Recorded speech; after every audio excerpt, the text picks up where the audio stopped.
तो चलिए प्यार, बदला और अलौकिक शक्तियों की एक ऐसी अंधेरी और उलझी हुई दुनिया में चलते हैं जहां कुछ भी वैसा नहीं है जैसा नजर आता है। आइए परत दर परत खोलते हैं इस खौफनाक कहानी को। जरा सोचिए, एक रात एक जवान लड़की के कमरे में ये खौफनाक चीज दिखाई देती है और बस यहीं से एक हंसते खेलते परिवार का बुरा सपना हकीकत बन जाता है। तो कहानी है मोहित के परिवार की। एक ऐसा परिवार जिस पर अचानक एक के बाद एक अजीब और डरावनी घटनाएं होने लगती हैं। देखिए परिवार पर मुसीबतों का पहाड़ कैसे टूटता है। सबसे पहले घर के मुखिया मनोज को एक शैतानी हाथ जमीन के अंदर खींच लेता है। फिर जो भी ताज़ा खाना बनता है उसमें अचानक हजारों कीड़े पड़ जाते हैं। और बात यही नहीं रुकती, घर की सबसे छोटी बेटी शीतल को एक शैतान सताने लगता है। बाद में तो वो बेसुध हालत में हाथ में कनखजूरे पकड़े हुए मिलती है। परिवार पूरी तरह से टूट चुका है और बस जवाब चाहता है। उन्हें अब यकीन होने लगा है कि इस शैतानी खेल के पीछे कोई जाना पहचाना चेहरा ही छिपा है। तो आखिर ये सब हो क्यों रहा है? इस क्यों का जवाब जानने के लिए हमें थोड़ा पीछे जाना पड़ेगा, एक ऐसी लव स्टोरी पर जिसका अंत बहुत ही बुरा हुआ था। तो कहानी का हीरो है मोहित। उसकी मुलाकात होती है सुगना से, एक सीधी साधी गरीब लड़की। मोहित उसकी मदद करता है और धीरे धीरे दोनों में गहरी दोस्ती हो जाती है। इतनी गहरी कि मोहित उसे अपने परिवार से भी मिलवा देता है। सब कुछ ठीक चल रहा होता है, लेकिन फिर आता है वैलेंटाइन डे और उस दिन मोहित सुगना को नहीं बल्कि पूजा नाम की एक दूसरी लड़की को प्रपोज कर देता है।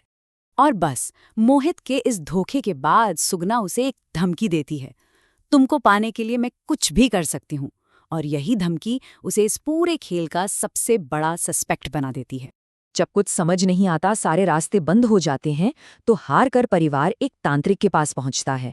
और वो तांत्रिक जो राज खोलता है ना, उसे सुनकर किसी की भी रूह कांप जाए।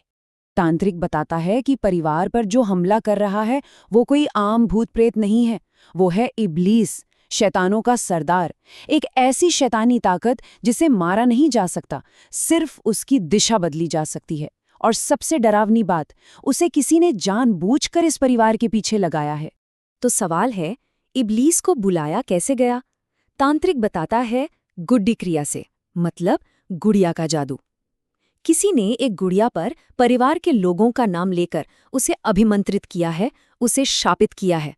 और बस इसी एक खुलासे से ये पूरा अलौकिक आतंक एक इंसानी साजिश से जुड़ जाता है। तो अब इसे रोकने का तरीका क्या है? तांत्रिक एक ही रास्ता बताता है, एक बहुत ही खतरनाक मिशन। पहला, उस शापित गुड़िया को ढूंढो। कहाँ मिलेगी?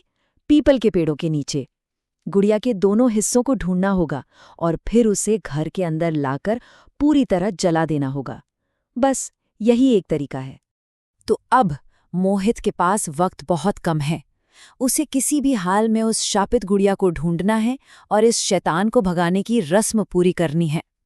लेकिन इस रस्म में एक बहुत बड़ा ट्विस्ट है।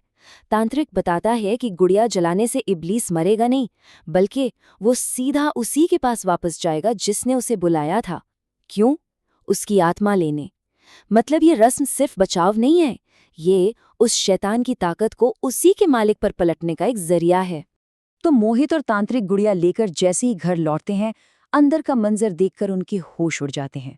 इब्लीस मोहित की मां कौशल्या पर हमला कर रहा है और बेटी शीतल एक छिपकली की तरह छत से चिपकी हुई है। और इसी खौफनाक मंजर के बीच मोहित गुड़िया में आग लगा देता है। और जैसे ही गुड़िया जलना शुरू होती है, इब्लीस दर्द से चीखता है, अपने शिकार को छोड़ता है और गायब।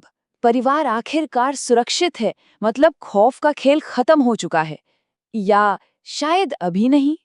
सब लोग राहत की सांस ले ही रहे होते हैं कि तभी तांत्रिक एक सवाल पूछता है, एक ऐसा सवाल जो पूरी कहानी का रुख मोड़ देता है। वो पूछता है, अच्छा एक बात बताओ, अगर ये सब सुगना ने किया है तो जब वो अभी लड़ाई के दौरान घर आई थी तो इब्लीस ने उस पर हमला क्यों नहीं किया?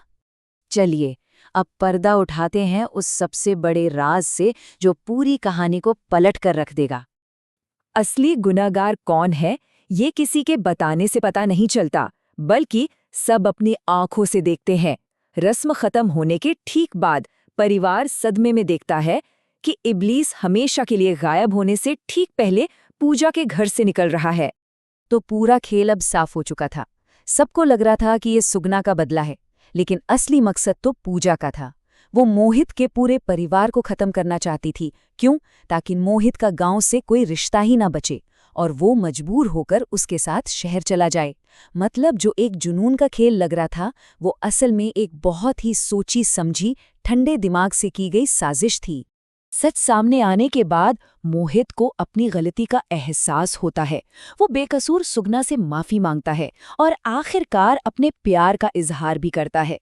तो कहानी का अंत सिर्फ उस शैतान के जाने से नहीं होता, बल्कि उस रिश्ते की सच्चाई सामने आने से होता है, जहां से ये सारा किस्सा शुरू हुआ था। तो ये कहानी एक बहुत बड़ा सवाल पीछे छोड़ जाती है। कितनी बार ऐसा होता है कि जो सबसे साफ साफ गुनहगार दिख रहा होता है, वो असल में एक पर्दा होता है, एक और भी खतरनाक सच्चाई को छुपाने के लिए। ये सोचने वाली बात है कि क्या सबसे बड़ा खतरा हमेशा वही होता है जो सामने से दिखता है, या असली शैतान तो कहीं और नजरों के ठीक सामने ही छिपा होता है।